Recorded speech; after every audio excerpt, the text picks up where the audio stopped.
नमस्ते गाइस, और आज की फाइट वीडियो में सबसे पहले बात करते हैं यूएफसी इंडिया के बारे में। अगर तुम्हें स्टिल याद है तो लास्ट ईयर एक अनाउंसमेंट हुई थी जहां पर ये बोला गया था कि इंडिया से 5 फाइटर सिलेक्ट होंगे जो फिर जाएंगे परफॉर्मेंस इंस्टीट्यूट जो शंघाई में है, यानी कि चाइना में है। वहां पर उनको ट्रेनिंग दी जाएगी और जब यूएफसी को फील होगा कि ये फाइटर्स रेडी हैं फाइट करने के लिए, तो फिर उन फाइटर्स को रोड टू यूएफसी हो गया या फिर कंटेंडर सीरीज होगी, ऐसे कॉम्पिटिशंस में उतारा जाएगा और फिर वो फाइटर्स वहां पर फाइट करेंगे। तो अब रिसेंटली एक गुड न्यूज है क्योंकि उन 5 फाइटर्स में से 2 फाइटर्स सेलेक्ट हो चुके हैं। जहां पर सबसे पहले फाइटर की बात करें तो इस फाइटर को तुम समवट जानते हो क्योंकि ये फाइटर पहले भी रोड टू यूएफसी में फाइट कर चुका है, यानी कि जिस फाइटर की बात हो रही है उस फाइटर का नाम है सुमित कुमार। अब जब मैंने सुमित कुमार की फाइट ब्रेकडाउन की थी तो वहां पर भी मैंने एक बात बोली थी कि सुमित कुमार अभी काफी यंग फाइटर है, उसकी रेसलिंग काफी अच्छी है, बस प्रॉब्लम है थोड़ी सी स्ट्राइकिंग में, तो वो डेफिनेटली वापस आने वाला है। और गेस व्हाट, यूएफसी ने सुमित कुमार को सिलेक्ट कर लिया है क्योंकि यूएफसी को भी लगता है कि सुमित कुमार के पास बहुत ज्यादा पोटेंशियल है। तो all the very best to Sumit Kumar and let's see Sumit Kumar या तो रोड टू यूएफसी में फाइट करता है या फिर कंटेंडर सीरीज में फाइट करेगा। अब सेकंड फाइटर की बात करें जो सिलेक्ट हुआ है यूएफसी के परफॉर्मेंस इंस्टीट्यूट में जाने के लिए और वहां पर ट्रेनिंग करने के लिए, उस फाइटर का नाम है रोशन मेनम। अब रोशन मेनम का रिकॉर्ड है 6-3 का, बट इस रिकॉर्ड के ऊपर जरा भी मत जाना क्योंकि रोशन मेनम 1 चैंपियनशिप में फाइट करता है जहां पर उसका रिकॉर्ड है 3-1 का। तो ये मैं बोलूंगा काफी अच्छा रिकॉर्ड है और इसीलिए यूएफसी ने भी रोशन को लेकर पोटेंशियल देखा है और इसीलिए रोशन मेनम और सुमित कुमार ये दोनों फाइटर सिलेक्ट हो चुके हैं यूएफसी परफॉर्मेंस इंस्टीट्यूट जो शंघाई चाइना में है वहां पर जाने के लिए, वहां पर ट्रेन करने के लिए। और फिर जब यूएफसी को लगेगा कि ये फाइटर्स रेडी हैं फिर से फाइट करने के लिए, तो फिर इन फाइटर्स की फाइट होगी। अब जैसे मैंने पहले कहा बात हुई थी 5 फाइटर्स की, तो अभी सिर्फ 2 फाइटर्स सिलेक्ट हुए हैं, यानी कि जिसका मतलब ये कि स्टिल 3 फाइटर्स बचते हैं। तो जैसे उन फाइटर्स का अपडेट आता है मैं अपनी नेक्स्ट वीडियो में कवर कर लूंगा। So all the very best to both fighters। और अब मूविंग ऑन, आज की नेक्स्ट 5 वीडियो में बात करते हैं UFC 301 के बारे में। तो UFC 301 मई 4 को होने वाली है, जिसके अगर पूरे ही कार्ड को देखें, स्पेशली अगर मेन इवेंट को देखें, तो ये कार्ड जरा भी अच्छा नहीं है। इसकी मेन इवेंट फाइट है फ्लाईवेट चैंपियन एलेजेंड्रे पेंटोचा और नंबर 10 रैंक फाइटर स्टीव वर्सेक के बीच में, जहां पर क्योंकि इस फाइट को अभी मेन इवेंट बोला जा रहा है तो इसलिए ये फाइट और पूरा कार्ड बहुत ज्यादा क्रिटिसाइज हो रहा है। बट इस बुरे के बीच में रिसेंटली एक काफी अच्छी बात निकल के आई है और वो है फॉर्मर फेदरवेट चैंपियन और फेदरवेट डिवीजन का the greatest fighter of all time Jose Aldo का अपनी रिटायरमेंट से कमबैक करना। अभी तो इस पूरे कार्ड को लेकर यही सबसे अच्छी बात है कि जोसे आल्डो वापस आ चुका है और अपने रिटर्न में उसकी फाइट होने वाली है जोनाथन मार्टिनेज के साथ। तो इस फाइट को अभी अगर हम देखें तो ये फाइट लेबल हो रही है एज अ को मेन इवेंट, जो टू बी ऑनेस्ट ये मुझे ठीक नहीं लगा क्योंकि आई थिंक अगर UFC 301 की बात करें तो वो स्टिल अभी काफी बुरा कार्ड लग रहा है। इसके बारे में मैं अलग से वीडियो बनाने वाला हूं, तो ज्यादा बात मैं इसकी नहीं करूंगा। बट स्टिल आई थिंक इस कार्ड को चाहिए एक मेन इवेंट फाइट या फिर कोई ऐसी बड़ी फाइट जो इस कार्ड को सेव कर सकती है। अब जोसे आल्डो 37 इयर्स का है और उसकी फाइट होने वाली है जोनाथन मार्टिनेज के साथ। तो काफी लोगों का ये मानना है कि UFC को चाहिए था कि वो जोसे आल्डो को कोई डिफरेंट ओपोनेंट दे, ना कि जोनाथन मार्टिनेज। अब इस चीज से मैं कंप्लीटली एग्री करता हूं कि जोसे आल्डो एक लेजेंड है, उसे चाहिए था कोई बड़ी फाइट उसे मिल जाए या फिर कोई ऐसी फाइट जिसको अगर वो विन करता है तो फिर वो टाइटल शॉट के बहुत क्लोज आ जाए, यानी कि इस फाइट के बाद एक और विन और फिर उसे टाइटल शॉट मिल जाए। तो इस पॉइंट से तो मैं कंप्लीटली एग्री करता हूं, बट काफी लोगों का यह भी मानना है कि जोनाथन मार्टिनेज एक काफी बुरा मैचअप हो सकता है जोसे आल्डो के लिए। और ऊपर से जोसे आल्डो काफी टाइम के बाद कमबैक कर रहा है, वो अब 37 इयर्स का है, तो जोसे आल्डो को रिंग रेस्ट भी होगी। So what do you guys think about this? क्या जोसे आल्डो की किसी और फाइटर के साथ फाइट होनी चाहिए थी या फिर जोनाथन मार्टिनेज एक राइट फाइटर है जोसे आल्डो के कमबैक के लिए?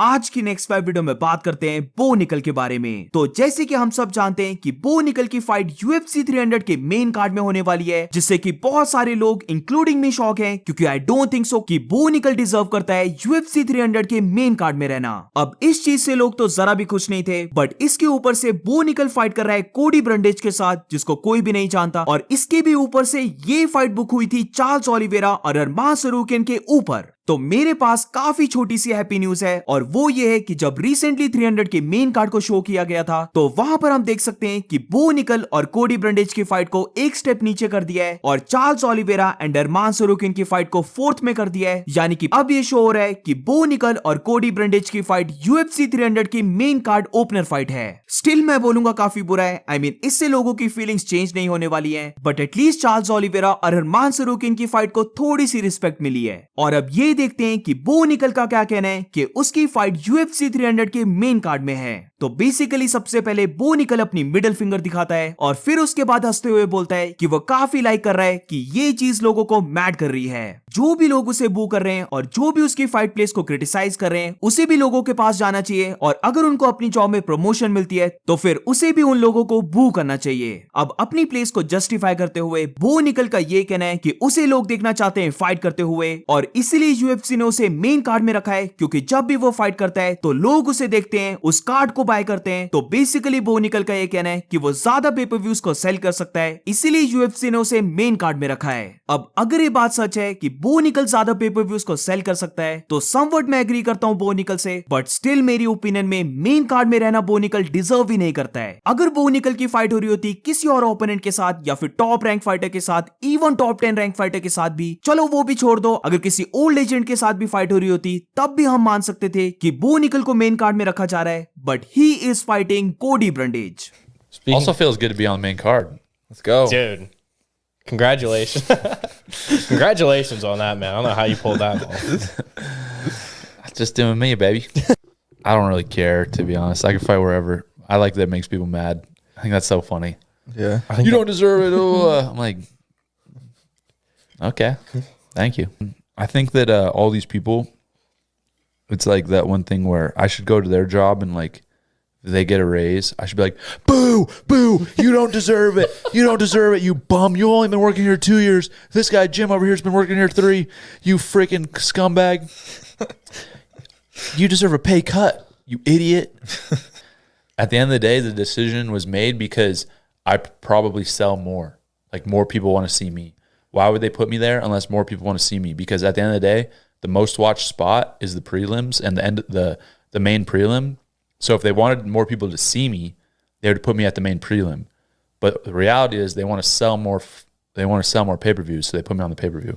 एनीवेज आज की नेक्स्ट फाइट वीडियो में बात करते हैं जॉन जोन्स और टॉम एस्पिनल के बारे में। तो recently heavyweight champion John Jones UK गया था और वहां पर उसे मिल जाता है interim heavyweight champion Tom Aspinall. तो basically Tom Aspinall John Jones के पास जाता है और उनके बीच जितनी भी कॉन्वर्सेशन होती है वो सारी ही काफी वियर्ड थी, जहां पर जस्ट लाइक उसने फाइट से पहले सर्गे पाव्लोविच के ऊपर हाथ को रखा था, वैसे ही सेम वे से वो जॉन जोन्स के पास जाता है और उसके शोल्डर पर अपना आर्म रख देता है। जॉन जोन्स को ये चीज जरा भी ठीक नहीं लगती है, वो एकदम से टॉम एस्पिनल के इस हाथ को हटा देता है और हम देख सकते थे टॉम एस्पिनल एकदम से बोलता है कि उसकी कोई भी बुरी इंटेंशन नहीं थी। अब इसके बाद टॉम एस्पिनल ये बोलता है कि वो रियली होप करता है कि वन डे वो दोनों फाइट करें, जिसका जॉन जोन्स बेसिकली रिप्लाई देता है कि वो भी होप करता है कि वो फाइट करें। और फिर उसके बाद बेसिकली टॉम एस्पिनल चाहता था कि वो दोनों फेस ऑफ करें, जहां पर टॉम एस्पिनल ये चीज रिक्वेस्ट करता है, पर जॉन जोन्स फेस ऑफ करने से डिक्लाइन कर देता है।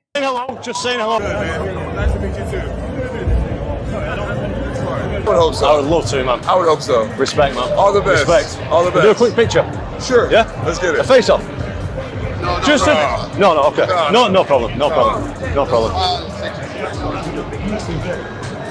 That's great. Thank you, guys. Thanks, John. Appreciate it. Nice to meet you, I Tom. would love to have the honour one day. I would love to have the honour. Maybe Thank one you. day. Hope so, man. All the best. All the best. How's everything? It's healing. So slowly but surely. Okay. All the best, man. Thanks. Thank you, man. Thanks for letting me come up. Thank you. Thank you. So that's it for today guys. आज की fight video में बस इतना ही। अगर तुम्हें video अच्छी लगी हो तो please make sure to like subscribe. मिलते हैं नेक्स्ट वीडियो में।